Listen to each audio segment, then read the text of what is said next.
Welcome to the deep dive. You've probably been hearing more talk lately about earthquakes, especially with the Nankai Trough prediction for Japan. Yeah, and some of the shakes we've actually felt this year in 2025 kind of bring it home. Exactly. The probability figures, what are they now? Something like 75% to 82% chance of a major one there in the next 30 years. That's the latest estimate, yeah. And numbers like that can sound, well, pretty alarming if you're not really sure what they mean or what's going on underground. Right. So we thought this would be a good time to do a deep dive into earthquakes themselves, sort of an earthquake 101. Precisely. We want to give you the foundational knowledge, what they are, how they happen, this whole prediction versus forecasting thing. And crucially, what you can actually do to stay safe. Exactly. The goal is to help you feel informed about this, really powerful natural force without getting lost in all the jargon. Okay, perfect. So let's start right at the beginning.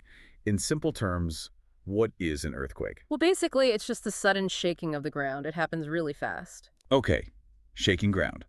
Why does it shake? It's because rocks deep down inside the earth suddenly shift or break. And like you mentioned Japan earlier, some places, like Japan, get a lot more of these because of where they sit on the planet. Ah, okay, and that's where those tectonic plates come in, right? I sort of picture them as these giant puzzle pieces on the Earth's surface. But a really good way to think about it, the Earth's solid outer shell scientists call it the lithosphere, isn't one solid piece. It's broken up into these plates. Big ones and small ones. Yep, major and minor plates. And the key thing is, they're always moving. Really, really slowly, though. How slowly? Yeah, maybe up to about 10 centimeters a year, so a few inches. Just incredibly slow movement. Okay, 10 centimeters a year still doesn't sound like it could cause, a massive earthquake. How did it lead to the violent shaking? Right, well, the action happens where these plates meet. We call those plate boundaries. That's where most earthquakes, and actually volcanoes too, tend to occur. And they meet in different ways. They do. Sometimes plates collide, pushing right into each other. That's a convergent boundary. Yeah. Sometimes they pull away from each other. That's divergent. And sometimes they just slide past each other horizontally, which we call a transform boundary. So all this pushing, pulling, sliding, Yeah. that's where the trouble starts. Exactly. Think about those plate edges. They aren't smooth. They're rough and jagged. So as they try to move past or against each other, they get stuck. Like rubbing two pieces of sandpaper together, they catch. Perfect analogy. They catch, and the pressure, the stress just keeps building up because the rest of the plate is still trying to move. Uh-huh. Eventually, that built-up stress becomes stronger than the friction holding the edges together. And then, snap, The plates suddenly slip. they slip suddenly. And that sudden movement causes the rock to fracture. We call those fractures faults. And it releases a massive amount of stored up energy. And that energy travels outwards. Yes, as seismic waves. That's the shaking that we feel on the surface as an earthquake. Wow. So it's all that stored energy being released in an instant. Are there different kinds of these faults, these cracks? Yeah, generally we talk about three main types linked to those boundary types we mentioned. Reverse faults, where rocks are pushed together. Convergent boundaries. Usually, yes. Then normal faults, where they're pulled apart. Divergent. Right. And strike-slip faults, where they slide past each other sideways. Transform boundaries, like the San Andreas fault. Exactly like that. And sometimes the movement is complex, a mix of vertical and horizontal slipping. Okay. And the earthquake itself, the shaking, that's not the only danger, is it? I've heard they can trigger other things. That's a really critical point. Earthquakes can definitely set off other disasters. Tsunamis are a big one, especially if the quake happens under the ocean. Huge waves, right? Even from smaller quakes sometimes. Yes, even relatively small quakes near the sea can generate dangerous tsunamis. That's why if you feel an earthquake near the coast, don't wait. Head to higher ground immediately. Immediately. Don't wait for a siren or anything. The earthquake is the warning. And crucially, don't use your car if you can avoid it. Roads might be damaged or blocked. And never, ever go back to the shore after the first wave hits. There are often more waves, and they can be bigger. Good to know. What else can they trigger? Landslides are another major hazard, especially in mountainous or hilly areas. The shaking can destabilize slopes and cause them to collapse. Right. And then there's the damage to, well, everything around us. Absolutely. Yeah. Infrastructure disruption, power lines down, so blackouts, gas lines broken, which is a fire risk, water mains ruptured, leading to water outages, and mobile networks can get overloaded or damaged too. So you could be cut off and without basic services. Okay.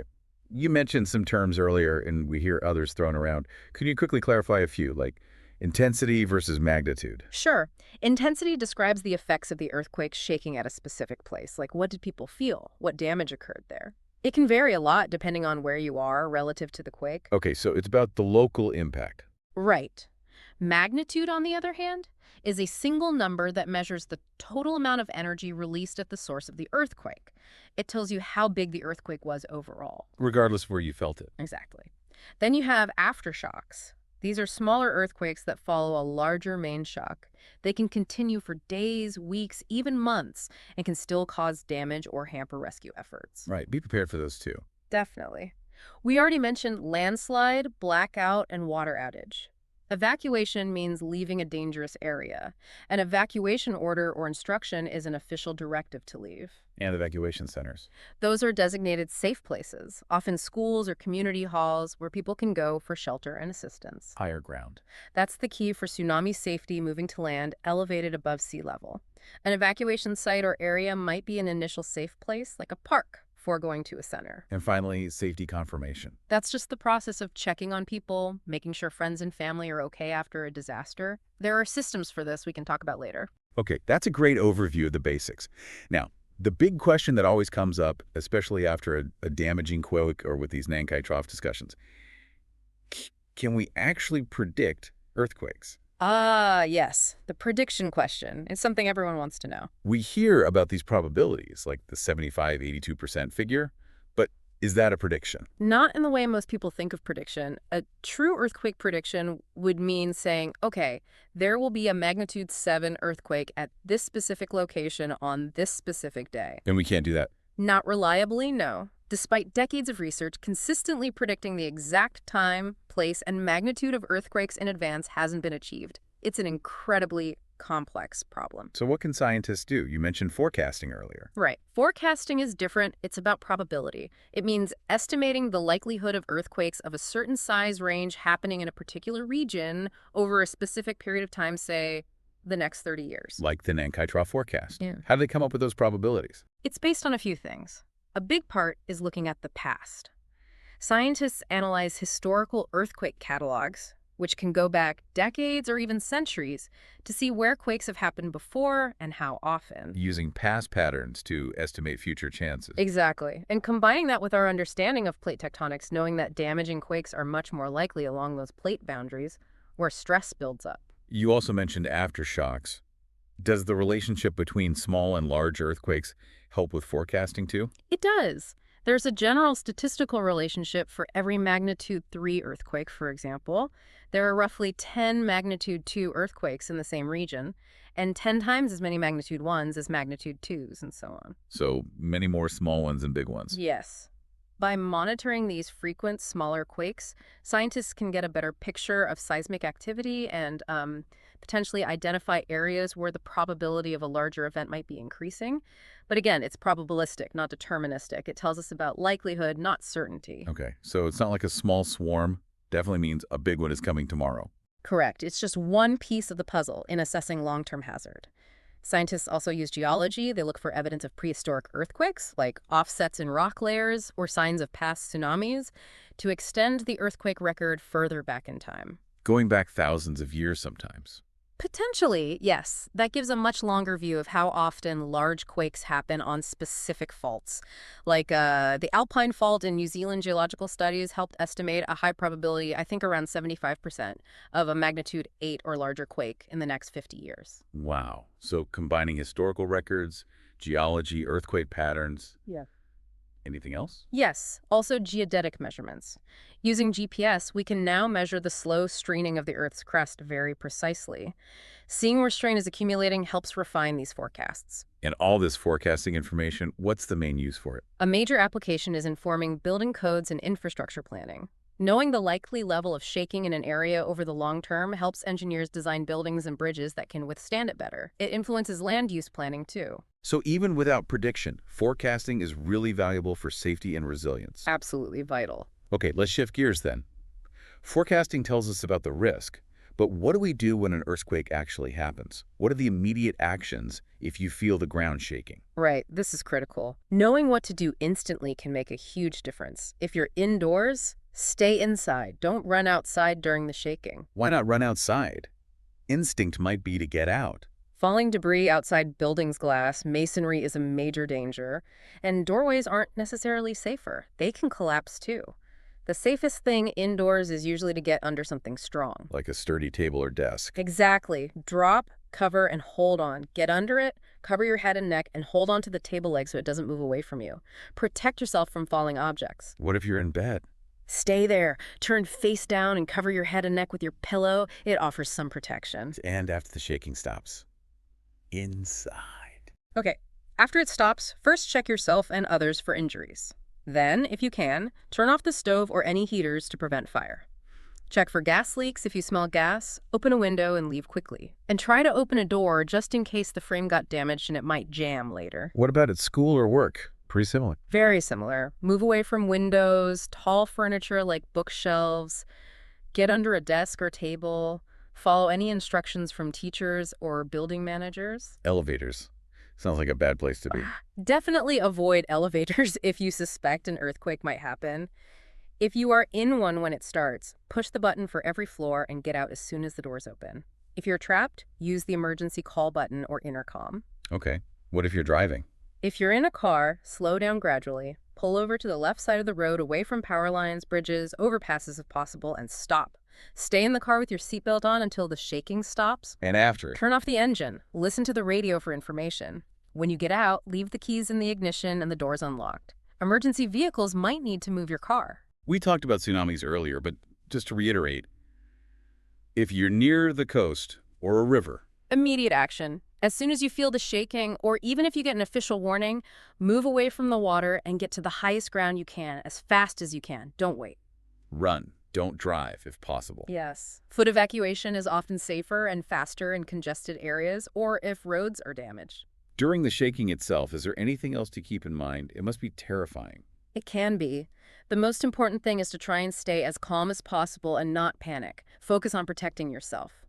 Also, be aware of the earthquake early warning system. That's the alert that can pop up on your phone. Yes, if the system detects a quake and you have signal, you might get a few seconds warning before the strong shaking arrives. It's not much time, but it's enough to drop, cover, and hold on immediately. What does a really major earthquake actually feel like? It's likely to be incredibly violent, intense shaking, both side to side and maybe up and down jerky notions. It might be hard to stand or walk. You'll hear loud noises, things breaking, rumbling sounds.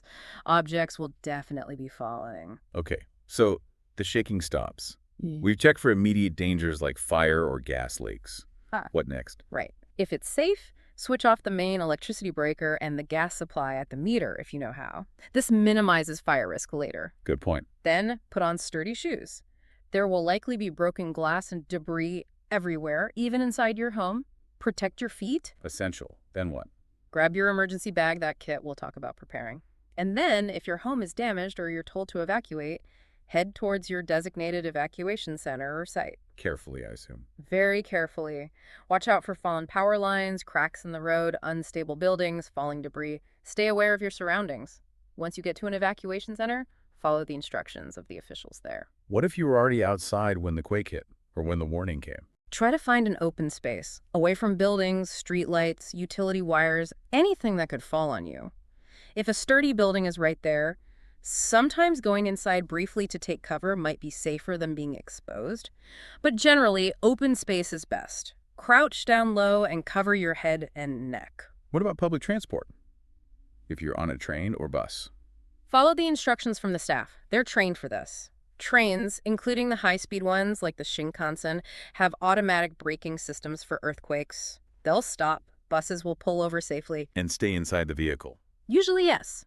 It's generally safer inside the train or bus until the shaking stops and the staff give instructions, rather than being out in the street with potential hazards. Okay, this is all incredibly useful information for the moment it happens, but it really underscores how important preparation is before anything happens. Absolutely. Preparation is everything. What you do before an earthquake can make the biggest difference to your safety and well-being afterwards. So where do we start with preparation? First step, make an emergency plan with your family or household. Decide how you'll contact each other if you're separated. Choose an out-of-state contact person everyone can check in with, because local phone lines might be down. That's smart. What else for the plan? Pick a meeting place nearby if you can't get home, and maybe one further away if the neighborhood is affected. And crucially, build that emergency supply kit. Right, the kit you grab when you evacuate, what absolutely needs to be in it. You need basics for survival for at least 3 days, ideally longer, maybe even a week or more if possible. Water is key, about 3 liters or 1 gallon per person per day.